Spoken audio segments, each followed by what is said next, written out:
Hello and welcome back to Vintage Disney here on Brian's Things That Are Cool. Here is my final segment in my July look at the American Adventure.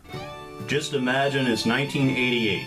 Disney CEO of 4 years, Michael Eisner, rides in to introduce this week's The Magical World of Disney installment, Davy Crockett, Rainbow and the Thunder. What?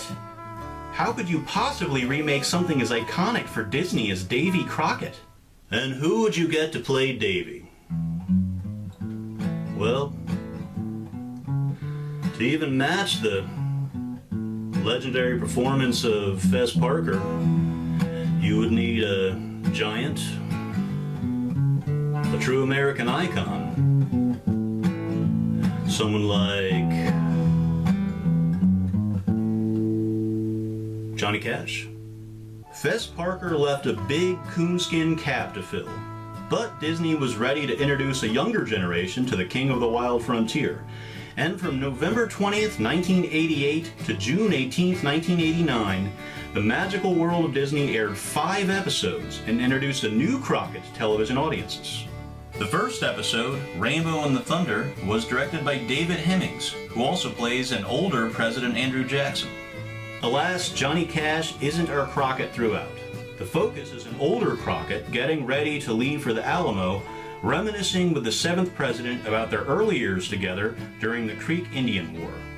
Tim Dunnigan, known for playing the title character in the series Captain Power and the Soldiers of the Future, I need to see that one, and the original Face Man on the A-Team, replaced by Dirk Benedict, plays the young Davy.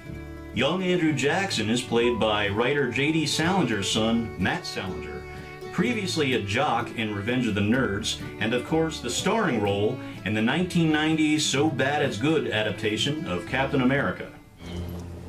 Mr. President! Thanks.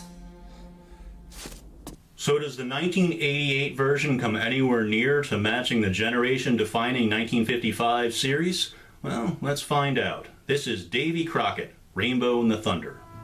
Our movie opens in 1835 with a 49-year-old Davy Crockett, played by Cash, before he heads off to Texas to fight at the Alamo. Historically, after 3 non-consecutive terms in Congress, Crockett was beaten by Adam Huntsman. Huntsman had a wooden leg, prompting Crockett to remark, "I see you have chosen to elect a man with a timber toe to succeed me. You may all go to hell, I will go to Texas." Huntsman served 1 term and was beaten by Davy's son, John W. Crockett. There are hints throughout the movie that they didn't see eye to eye, but Crockett and Jackson probably didn't have the same type of relationship as shown in the film. Crockett ran as a National Republican, anti-Jacksonian, and later was a member of the Whig Party, and openly expressed his displeasure with both Jackson and Vice President Martin Van Buren, and was even the only member of the Tennessee delegation to vote against Jackson's Indian Bill. They weren't exactly chummy, but it does bring us to Crockett and Jackson fondly reminiscing about their early years together. Jump back 23 years. It's now 1813, and a younger Crockett, played by Tim Dunnigan, leads his Tennessee Volunteers as they join the regulars under Colonel Jackson, played by Matt Salinger, as they lead a campaign against the Creek Indians. This campaign took place in what is now Alabama and started as a civil war among the Creeks, but escalated when the British provided them with supplies and arms as they shared a mutual interest in preventing the U.S. from expansion. As we continue the film, Jackson attempts to appoint Crockett to sergeant with objections from Georgie Russell, played by Gary Grubbs. Georgie, famously played by Buddy Ebsen in Disney's 1955 original, was a historical figure, though both portrayals got his age wrong, as the real Georgie wasn't even old enough to shave. Despite that, Crockett trusted him explicitly throughout the campaign. Dunnigan and Grubbs, Crockett and Russell fight at first, but soon develop a mutual respect and friendship. Georgie even entertains the rest of the men with a rousing rendition of the Ballad of Davy Crockett. Born on a mountaintop in Tennessee, green estate in the land of the free, raised in the woods so he knew every tree, chilled him a bar when he was only 3. The song was written for the original Disney classic and obviously not around in 1813, but how could you not put it in?